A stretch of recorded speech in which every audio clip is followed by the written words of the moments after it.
चलिए अब शुरू करने जा रहे हैं spectral series of hydrogen atom. Spectral series of hydrogen atom. अब आपको याद होगा लास्ट क्लास हमने एनर्जी इन nth ऑर्बिट इसको डिराइव किया था।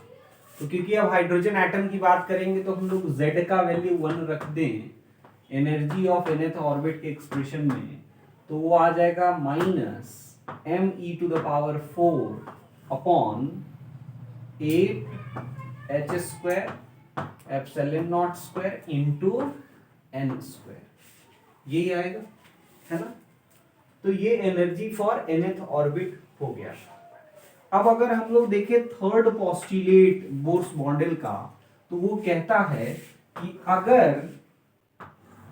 अगर इलेक्ट्रॉन हायर एनर्जी स्टेट या लोअर एनर्जी स्टेट से हायर एनर्जी स्टेट की तरफ जाता है या हायर से लोअर आता है, तो उसके दौरान वो फोटोन को एमिट या एब्जॉर्ब करता है। अगर हायर से लोअर आएगा तो एमिट करेगा और लोअर से हायर जाएगा तो एब्जॉर्ब करेगा। तो हम लोग मेनली इसमें एमिशन स्पेक्ट्रम की बात करेंगे, मतलब उसकी भी बात करेंगे कि हायर से लोअर आ रहा है तो वो कुछ फोटॉन्स को एमिट कर रहा है, उस फोटोन का फ्रीक्वेंसी या उस फोटोन का वेवलेंथ क्या होगा। तो अकॉर्डिंग टू थर्ड पोस्टुलेट ये कहता है कि उस फोटोन का जो एनर्जी होगा h न्यू, वो difference between two energy levels होगा। ठीक है। अब मान लो कि अगर वो यहां से यहां आ रहा है और इसको हम लोग E2 कहते हैं और इसको E1 कहते हैं, ठीक है। मान लो, या ऐसा भी आप सोच सकते हैं कि भाई वो N1 से N2 गया, ऐसा भी सोच सकते हैं N1 से N2 गया। अगर ऐसा गया और फिर वापस आ रहा है, N2 से N1 आ रहा है, तो इसका एनर्जी E2 होगा और इसका एनर्जी E1 होगा। आपको जैसे कन्वेंशन लेना है ले सकते हैं, कोई फर्क नहीं पड़ता। अब कौन सा एनर्जी ज्यादा है, ये हायर एनर्जी लेवल है, ये लोअर एनर्जी लेवल है, तो यहाँ पे ऑब्वियसली E2 माइनस E1 करेंगे ताकि ये पॉजिटिव रहेगा और h न्यू। अब एनर्जी E2 माइनस E1 मतलब E2 तब मिलेगा जब n की जगह क्या रख देंगे N2, और E1 तब मिलेगा जब इसी में n की जगह N1 रख देंगे, बाकी सब कुछ तो सेम रहेगा। तो माइनस me⁴ अपॉन 8h²ε0², ये चीज कॉमन आ जाएगा और बाकी अंदर में बच जाएगा 1/n2² माइनस 1/n1², और ये h न्यू के इक्वल। ठीक है भाई। अब आप ये ध्यान रख सकते हैं कि me⁴ अपॉन 8h²ε0² रिजबर्ग्स कांस्टेंट के टर्म्स में RHc इसके इक्वल आता है। ठीक है। तो वहां से R का वैल्यू आपको याद हो जाएगा, RHc याद रखिए, उससे R का वैल्यू याद रहे, मतलब ये RHc है बेसिकली। क्या है? RHc। तो h nu equals to minus RHc into 1/n2² minus 1/n1², ये होगा, और h से एक h कैंसिल हो जाएगा। तो न्यू का यानी फ्रीक्वेंसी जो एमिट होगा वो आएगा minus RC upon 1/n2² minus 1/n1²। और यहीं पे नहीं रुकेगा कहानी थोड़ा और आगे बढ़ेगा। Nu equals to minus R into nu की जगह क्या लिख सकते हैं, c/λ लिख सकते हैं, और यहां RC है 1/n2² माइनस 1/n1², c से ये c कट गया, तो 1/λ जो आया वो आया R into 1/n1² minus 1/n2, minus को अंदर रख लिए सिंपल बनाने के लिए। तो ये वो लैम्डा है जो एमिट करता है। आप लैम्डा के टर्म्स में भी एक्सप्रेशन याद रख सकते हैं और न्यू के टर्म्स में भी एक्सप्रेशन को याद रख सकते हैं। ठीक है। यहां भी अगर चाहे माइनस हटाएंगे तो 1/n1² माइनस N2 स्क्वायर हो जाएगा, जहां पे आपको ध्यान रखना है कि हमारा N2 जो है वो ग्रेटर देन N1 है, ठीक है, N2 ग्रेटर देन N1 है। जहां R का वैल्यू और R का एक्सप्रेशन कितना है, तो R का एक्सप्रेशन लिखना बहुत आसान है, H और C को इधर ले आइए, ये हो जाएगा m e to the power 4 upon 8 h cube epsilon not square into c। और ये जो वैल्यू हुई, ये सारे वैल्यूज नोन है, m mass of electron, e charge of electron, 8 का वैल्यू जानते हैं, h प्लैंक्स कांस्टेंट है, एप्सिलॉन नॉट का वैल्यू जानते हैं, c का वैल्यू जानते हैं। तो जब इस वैल्यू को पुट करते हैं तो ये आता है 1.0973 इंटू 10 टू द पावर 7 पर मीटर। पर मीटर क्यों, आप देखिए ध्यान से, तो यहाँ पे जो वैल्यूज है ब्रैकेट के अंदर वो यूनिटलेस क्वांटिटी है, तो जो यूनिट इसका होगा वही यूनिट इधर भी होगा। लैम्डा का यूनिट, ऐसा यूनिट तो मीटर होना चाहिए, तो 1 बाई लैम्डा है तो वो पर मीटर होगा। अच्छा, इसका एक और नाम होता है 1 बाई लैम्डा का, वेव नंबर कहते हैं इसको, है ना, न्यू बार से नोट करते हैं, और वेव नंबर कहते हैं इसको, ठीक है। और इसी का एंगुलर वेव नंबर के होता है 2 पाई बाई लैम्डा, ठीक है। तो ये जो चीज है ना, ये एक्सप्लेन कर सकता है किसको, स्पेक्ट्रल सीरीज को, जो हमने लाइमन, बामर, ब्रैकेट, पिफंड सीरीज जो है, पैशन सीरीज, पिफंड सीरीज जो देखा था, ये बोर्स मॉडल से पहले डिस्कवर हो गया था, और रिलेशन भी कुछ हद तक पहले डिस्कवर हो चुका था, तो उसको एक्सप्लेन करेंगे, पहले इतना कॉपी कर लीजिए। तो चलिए अब हम लोग एक्सप्लेन करते हैं इन स्पेक्ट्रल सीरीज को विद द हेल्प ऑफ ये जो अभी हमने डिराइव किया उसके बेसिस पे, ठीक है। तो चलिए उसको प्रूव करके देखते हैं। ये हमने डिराइव किया है, ये बोर्स मॉडल से डिराइव हुआ, और हम लोगों को इसकी मदद से जो स्पेक्ट्रल सीरीज हम लोग को मिला था उसको डिराइव करना। तो पहला देखते हैं लाइमन सीरीज। तो लाइमन सीरीज हम लोग कब कहते हैं, जब किसी भी हायर एनर्जी स्टेट से, मान लीजिए हम लोग एनर्जी लेवल्स को इस तरह से दिखाते हैं, इस तरह से, ठीक है। ये n इक्वल्स टू 1 है, ये n इक्वल्स टू 2 है, n इक्वल्स टू 3 है, n इक्वल्स टू 4 है, और हम लोग बात करें किसकी, लाइमन सीरीज की, ठीक है। तो लाइमन सीरीज में क्या होगा कि अगर किसी भी हायर एनर्जी स्टेट से 1 पे आता है तो हम लोग उसको लाइमन सीरीज कहेंगे, ठीक है। किसी भी हायर एनर्जी स्टेट से 2 से आए, 3 से आए, 4 से आए, 5 से आए, 6 से आए, 7 से आए, कहीं से भी आए, ये सब लाइमन सीरीज है, ठीक है। और जब n इक्वल्स टू इन्फिनिटी पे आता है तो इसको लिमिट कहते हैं, लिमिट।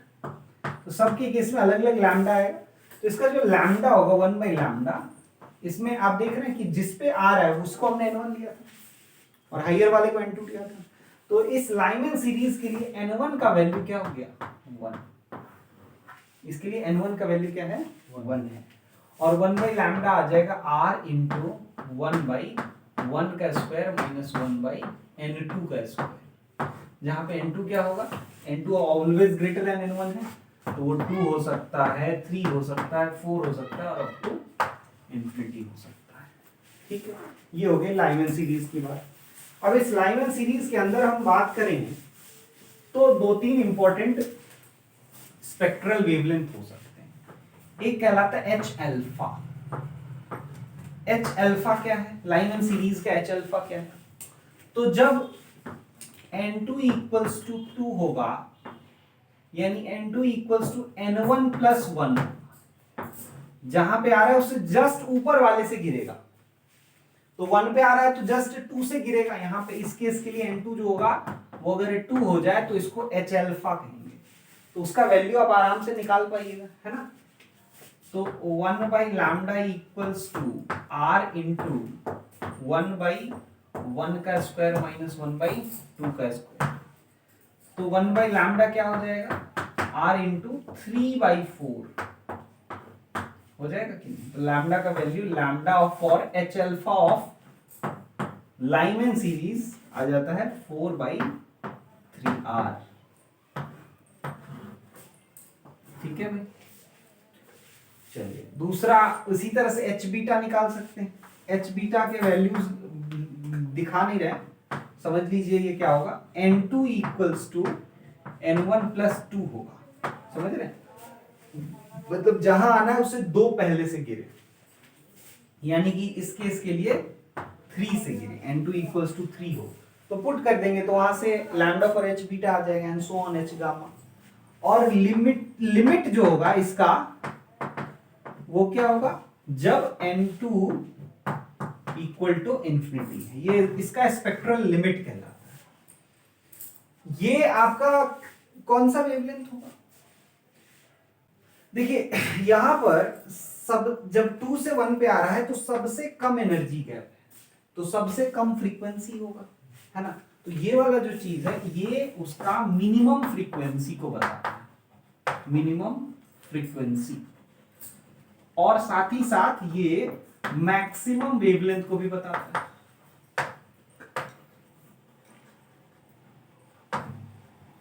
हमने हालांकि यहां पे वेवलेंथ के टर्म्स में एक्सप्रेशन लिखा है, पर आप तो फ्रीक्वेंसी के टर्म्स में भी लिख सकते थे। फ्रीक्वेंसी कितना लिखते भाई, फ्रीक्वेंसी लिखते आर सी इंटू 1/1 का स्क्वायर यहाँ के लिए माइनस 1/2 का स्क्वायर या N2 का स्क्वायर, ऐसा करके आप न्यू का भी वैल्यू निकाल सकते थे। तो ये मिनिमम फ्रीक्वेंसी और मैक्सिमम वेवलेंथ को कॉरेस्पॉन्ड करता है। और लिमिट की बात करी जाए, जब ये सीरीज लिमिट की बात होगी तो N2 इक्वल टू इंफिनिटी अगर रखेंगे तो क्या आएगा, 1/λ इक्वल्स टू आएगा R इंटू 1/1 का स्क्वायर माइनस 1/इंफिनिटी का स्क्वायर, जो कि 0 हो जाएगा। तो ये लैम्डा इक्वल्स टू 1/r आ जाएगा। ये क्या बताता है, this shows you the minimum maximum frequency for this, है ना। ये जो सीरीज है उसके लिए मैक्सिमम फ्रीक्वेंसी होगा और साथ ही साथ ये क्या होगा, मिनिमम वेवलेंथ भी होगा। आया समझ में, जल्दी से कॉपी करिए। तो चलिए बाकी भी जो स्पेक्ट्रल सीरीज है उसको देख लिया जाए। ये तो हो गई लाइमन सीरीज की बात। अब आगे आते हैं और नेक्स्ट सीरीज को देखते हैं। अब थोड़ा सा हम लोग इसमें स्पीड आगे बढ़ेंगे, इसमें सबके वैल्यूज को अलग अलग नहीं निकालेंगे, ठीक है। देखिएगा सेकंड में बामर सीरीज, ये सबसे पहले खोजा गया था, पता है क्यों, ये विजिबल रेंज में लाई करता है। अच्छा, विजिबल रेंज में लाई करता है, इसमें क्या होता है कि हमेशा हाइयर से 2 पे आएगा, n इक्वल्स टू 3 से 2 पे आएगा, n इक्वल्स टू 4 से 2 पे आएगा एंड सो ऑन, इस तरह से 5 से 2 पे आएगा, ऐसा। तो आप देख रहे हैं एनर्जी गैप कम है इस बार, ठीक है।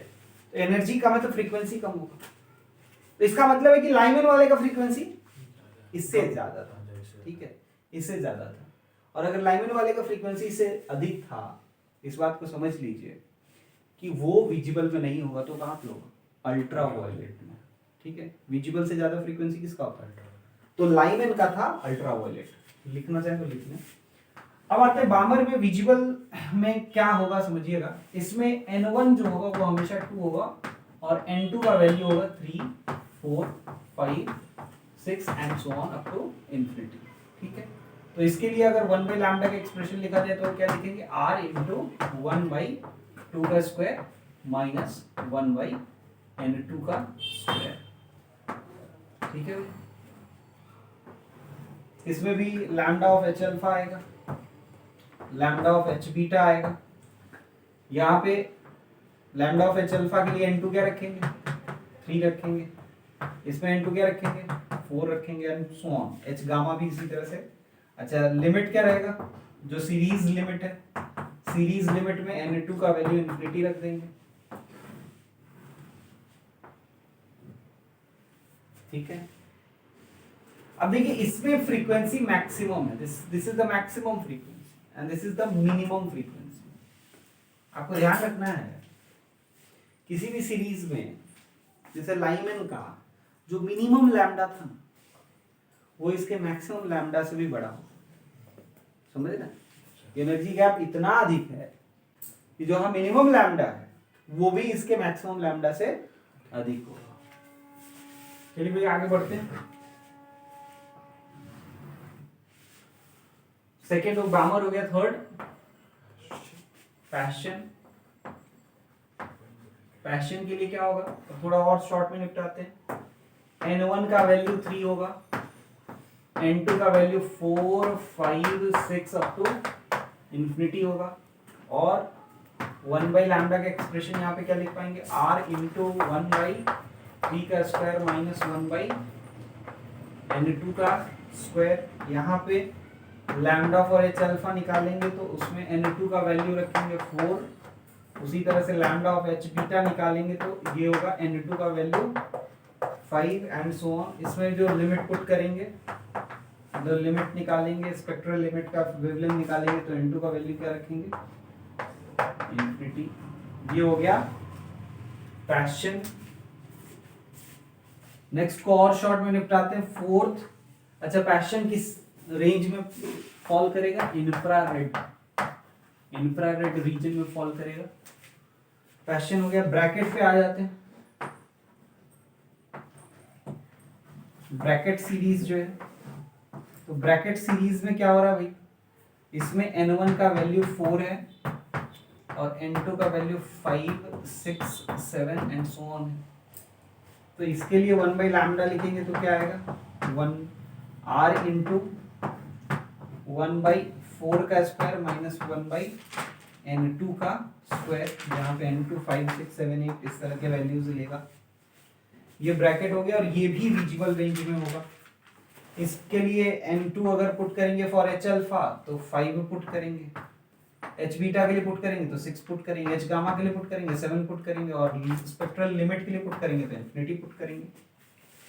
5 फिफ्थ पे आ जाते हैं। ब्रैकेट हो गया। ये किस में लाई करेगा, ये भी इंफ्रारेड में लाई करेगा, फार इंफ्रारेड टाइप में लाई करने लगेगा ये। ब्रैकेट हो गया। अब आता है last P fund series.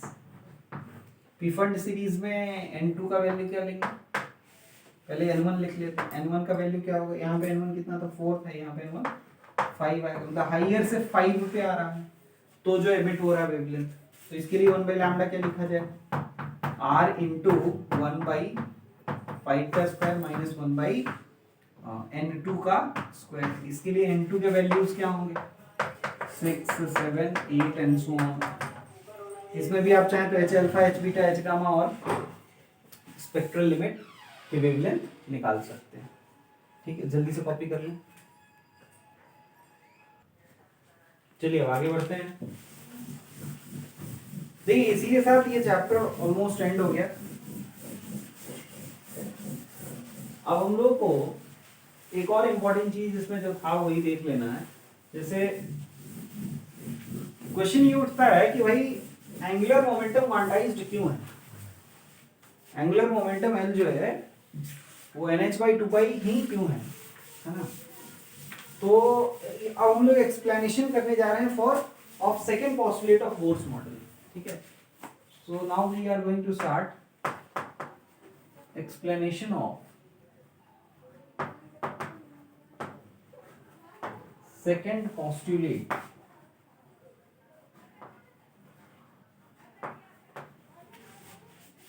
Of Bohr's model.